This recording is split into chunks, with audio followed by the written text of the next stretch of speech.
Hello. Do you do anything to please people? Are you like a problem solver? Do you think if you keep on doing good deeds, good things to please people, they will finally like you? Do you have anyone in your life that makes unreasonable demands for your attention and your resources? Do you enjoy solving other people's problems even though they never asked you to solve nothing? They never asked you anything. And there you are solving their problems. Do you have a hard time saying no to people? Have you ever covered up other people's mistakes or unhealthy behaviors such as using drugs or getting into accidents and even, helping them not even get the consequences of their flaws, of what they did? Have you ever protected someone from feeling their consequences, their poor choices? Are you in an addicted relationship? You're a person in a relationship with an addicted person. If you're addicted, probably you do have some of a codependency style, because this was discovered. Codependency is not depending a lot on another person, is actually the need to be needed. And I'm gonna get into that a little bit, into the video. So, the last question. Do you have a hard time accepting help from others? Then probably you are also codependent. Okay? Not every person that does have a hard time asking for help is codependent, but some are. Okay? So do you do so much for others?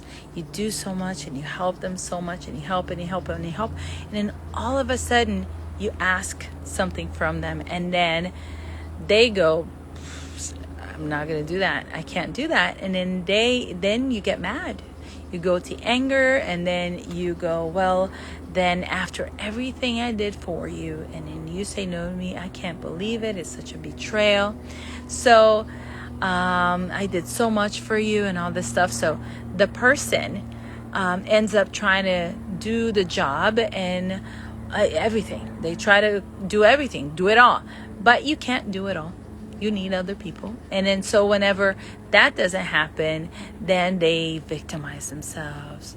Oh, after everything I did for you, you're not even going to help me. And they're like, never helped you, asked you to do this. So then they victimize themselves. They act like they were never helped. They even feel like they're a loner and nobody's there for them. And so people that are in codependent relationships or have this tendency in relationships have this theme of rejection in their lives. They have this abandonment issue right inside of them that shows up all of the time. So when the codependent person doesn't get what they want, they end up blaming the victim for what she wants. Who's the victim? So there's the dynamic of three people. So there's the hero, the victim, and the villain. And I'll explain more in a little bit. So there are several types of codependent relationships, right? We're all a little codependent, but it is because of unhealthy relationships, right? People that do relationships in the wrong way. They think, oh, if I do this to you, you have to do that to me. So it's a trade-off, right? It's a trade-off. And in love, that's not real. You're not supposed to do trade-offs in love. Love is supposed to be with no fear, right? Love pushes away all fear. You remember that Bible verse? Love has to do with free will. So if you're in a relationship and you want your husband to do something that he would never ever do, then you're expecting something wrong from your husband. You shouldn't be expecting this from him since you knew him, you met him before. So if the guy is like my guy, a cowboy guy, and he doesn't like suits, I should never expect him to love suits and love speaking all fluid, all super, I don't know what's the word, verbiage for that, but you know what I mean? Like, that's who he is, a ranch guy, and that's why we live here, and so whenever you start a love relationship, you're supposed to accept a person that they are. So what happens in this dynamic with codependent people is that what they're trying to do is that they are trying to heal their self-esteem. They have a lack inside of them, that they lack self-love, self-compassion. They don't have good self-esteem. So what they do is that they do everything for the other person to expect something back, so that this thing that they're going to get back, whatever it is they're going to get back, is going to kind of heal that part of their wound, their internal wound, their kid wound, their abandonment issue, not acceptance issue inside of them. So I'm going to tell you what Cortella, my philosopher professor, the Brazilian professor, says, that in priority there's no S. There's no letter S in priority, so there are no priorities. And in a sense that whatever is your priority in life, you should be guided by that. In this way, what I mean is that these people, they help others. They never prioritize themselves. They're always like, oh, forget about me. I'll take care of you, but never me. So that is not a healthy priority, as we should have a balance in our lives in every way. So maybe your priority in life should be balance, have balance, and not have I should please everyone. That's never good, right? So so in this case, if you think you do these things out of kindness of your heart, right? Out of the kindness of your heart, and you're like, no, Elika, I'm so kind. And these people actually, they do need to do the things that I ask because I do so much more. And that's the truth. And so if you think that people are obligated to do things as you wish, then you do have a codependency style of love and relationships. And probably you don't even do it in one relationship. You do it in a lot of relationships. Love, because love throws away all fear. In love, there's no manipulation. There's no control. In love, you're giving because it's a genuine love, and when it's genuine, there's no requirement. Oh, Elika, but so then how do I make my husband do the things that I want then? Honey,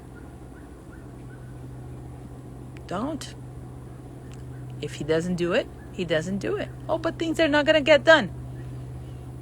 Then things shouldn't be done in that way. You see, you choose your partners better, or have serious relationship conversations. But it's like, this really matters to me. Not like you must do this, but like it really matters to me because this and that. Not, honey, you have to do this. It's not like that, right? So in love, there's choice. There's free will.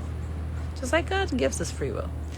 But I prove to you that this is not from the kindness of your heart, because if it was from the kindness of your heart, you would never turn to the person and say, after everything I did for you. Because real love does not expect anything back. Okay? So codependency is characterized by this very beautiful manipulation, in which a person who is always acting like the hero, trying to resolve other people's problems, issues, people that he is trying to please, but that if the victim does not provide what he's expecting, then he feels betrayed by the victim, the other one, right? What is basically happening is that this savior, this hero, is wanting to be good so that the other recognizes him, or does, or gives it something back to heal their deep wound. Okay? Many codependent people feel very, very powerful, are very powerful people, but powerful in the sense that they feel powerful. They are people that they're makers, they're doers, they are people, they're solving problem solvers. I said it wrong. But this action is based on receiving acknowledgement, affection, receiving love, care. Okay, so there's a lot of people in church that are codependent. Okay, it is not a genuine type of love, because love does not expect anything back, right? And I say this, there's a lot of codependent people in church, because a lot of people in church, they do things to receive attention and glory and honor, so it's not about God, it's not about serving, it's about receiving, really. In this time, and I actually have like a lot of patients that have have this. And so this video is actually for my patients too. In this dynamic of codependency, there are always three roles that are going to be played. So the hero, the savior, the good guy, the person that does so much. Usually this person, they are the codependent person, and they are the person that are going to be they're going to be doing so much. They're going to be doing so much more than expected, right? And so they're going to be the perfect lover. Just like when a patient this week said to me, when we're good, we're so good, because he's doing everything that she wants, right? So then there's the victim. The victim is the weaker party, and he feels dependent. He feels like he can't live without the other person, right? So he receives care and feels loved and all this stuff. And then there's the enemy or the villain. In this case, changes the dynamic. The first person can be the hero, it can be the villain, and the victim can be the villain too, because of that trade in the dynamic of the codependent issues. Okay, in this dynamic, people who have implemented or have in them the implemented codependent relationships, thank you, hi, they change their roles, because the hero eventually says, oh, you must do this to me. He does everything he thinks he could think of to help the other person, and then the other person goes, thanks, I love you so much, blah blah blah blah. And then eventually the hero says, oh, do this for me, don't have friends, or don't dress up like that, or do this, you must do this, and she's like, no, I'm not willing to do that. So then he goes, how dare you say this to me? I've done so much for you. So you must do what I want. You cannot say no to me, because I've done so much for you, right? And so the other person's like, you've done these things because you wanted to. I never asked you to do any of these things. So then the codependent person, the hero, becomes the villain, right? So he's like fighting and requesting and really like making it like a law, like you have to. What do you mean you're not going to do this to me? For me, you're going to do this for me. It's always about control. Codependency is not a mental illness. It is a relational dynamic that is characterized by a relationship that drains, tires you, has drama, fights, unreasonable demands, and control. If in your relationship there are fights that start because you want to impose some boundaries, you want to start, hey, I'm not going to do that, then there is codependency, right? Creating justifications for unreasonable behavior, that's another characteristic of codependency. When someone in the relationship acts as a victim, helpless, making others feel responsible for helping them and solving their issues, codependent relationship. This same week, I had a patient that came into the clinic and he said, Elka, I did everything that I could to make her feel loved, everything and I go above and beyond. I do. But whenever I ask for things, I want things to be done. I want her to do it the way I want it. And I am a jealous guy. And I don't like it when she does this or that.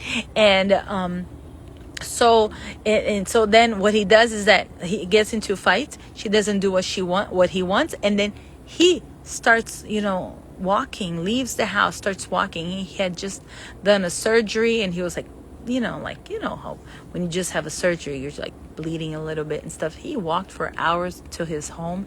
So, and then she goes after him, feels sorry for him, asks for forgiveness. So this dynamic is there's a lot of drama. You have to do what I want. The other person, I can't do that. So it's very hard. It's very difficult relationship, and the person feels trapped because afterwards the other one acts like the victim. The person that is trying to control the relationship is like, oh, how dare you, I suffer so much, I'm gonna die without you, all this stuff. And then the other person feels sorry, and they're like, oh, I'm sorry, I'll try and do that, da da da. And so it's a very vicious relationship. Okay, it's very, very difficult. So the problem with all this is that in love, we do not do to receive. We must do in love the things that we feel we should do for, in love, for love, right? And there's no control in love. There's no fear in love. And so in love, there has to be this peace. Good loving relationship. There has to have that hovering feeling of freedom and peace, and you must also feel like you can go after your purpose, the thing that you love, and the other person is going to be cheering for you and be happy for you. Okay, so I'm going to give you another example, a simple example of what it is like. Okay, so when a mother gives money to her addicted kid, so that oh my gosh, Sherlock, I have to give her or him my credit card, or else they're gonna steal. They cannot work. And they help me some in the house sometimes. That's a codependent relationship. Okay, so what must we do with people that are using and abusing us? Putting limits, right? Boundaries, right? Read that book, Boundaries. It's a bestseller, right? They are heroes. Because these people that are enablers, they are the other person's hero. They feel like if they don't help the other person's gonna die, and it's not like that, right? Go to AA meetings if you don't understand, and you listen to their stories. They will say, I was so mean to my mom, I was so mean to my girlfriend, I got their money, I did this and that and that. Why? Because they know that this is wrong. To use and abuse other people is wrong, right? So whenever they come out of that belief that being, using and abusing other people is okay, right? So if you are codependent, you have one of these three characteristics, okay? One, the need to be needed, right? You think that if the person needs you, then they're really going to love you and stay.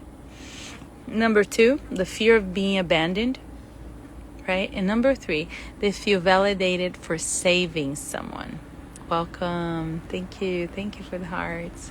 Okay, so they feel validated by saving someone, right? So even people that become foster parents, or people that are they adopt, sometimes are codependent because they want to have that validation for being a good person, for saving someone, right? So generally, people who are enablers, heroes, they have difficulty setting limits. They have difficulty putting boundaries and setting them, and deciding what they actually want and what they're not okay with. Okay, so if you don't know your boundaries and you don't know how to set limits, you need a therapist. You need to talk to someone to learn these things. That's the sound of my horse. Okay, and saying no does not mean you don't love. Saying no means that that's enough, right? I remember my teens, and they start discussing things that they want, and I had already said no to it, and then they would continue. I remember I would say, I think I said everything that I need to say about this subject. So I don't think there's anything else that I want to say about this. So you need to stop talking. So, so it's as though like every teenager is a little bit, narcissistic or egotistic, So you have to kind of work that out from them, and make them, be less entitled. And so, but why am I bringing that? Because in codependency is about boundaries, right? You got to set boundaries. These are the boundaries. This is as much as you're going to get from me, and no more than that. And that's it. And know to say no. Because when you say no, you're honoring yourself, your heart, your values, your worth, right? It takes years sometimes for a person to start setting boundaries when they are fearful of being abandoned, because that's a theme in their lives. If you're the hero person, you have a theme of abandonment and rejection in your heart, in your life, right? You have that hole in your heart. It needs to be healed, and you can pray, ask Jesus to heal that in your heart. Or have a healthy person in your life that'll heal that. But you need or, right? And you also need a therapist maybe, or you need to start looking at that. Read books, search for things that are going to teach you to not think in a codependent mindset that you need to help everyone, right? And if you are codependent, or you found yourself to be a codependent person, congratulations for learning this and discovering this, because that's the first step to changing. Stay tuned in my channel, that I'm going to teach more on codependency in the coming weeks, so that you understand the other dynamics of the villain, the hero, and the victim. Okay? And because unhealthy codependent relationship kills love, and it ends love. So if you don't want your love to end, take care of your heart. And codependent behavior, number 3, only lasts because there is an enabler, right? So, or facilitator that accepts to be used, to be abused, to do everything. Oh my God, Annette. To do everything that the other person wants. So if you put limits, then you can stop the continuation of this cycle and this dynamic. In the next few videos, I will explain more about this dynamic. And so thanks for staying with me. On the month of November, the 1st of November, we're going to start the love game. We're going to send questions and answers to your loved one, so that you guys can connect better, love each other better, know each other more. So stay tuned for that. And if you have anybody in your family, in your life, in your friends that is codependent, and you see that there's this tragic relationship in their lives, send it to them to help them understand that this is not healthy. This must stop. They need to learn to value themselves and have healthier, lighter, easier relationships. Thank you for staying with me. Thank you for being here. I hope you feel more loved every day, and always feel connected by the person that you love the most. Take care. Bye-bye.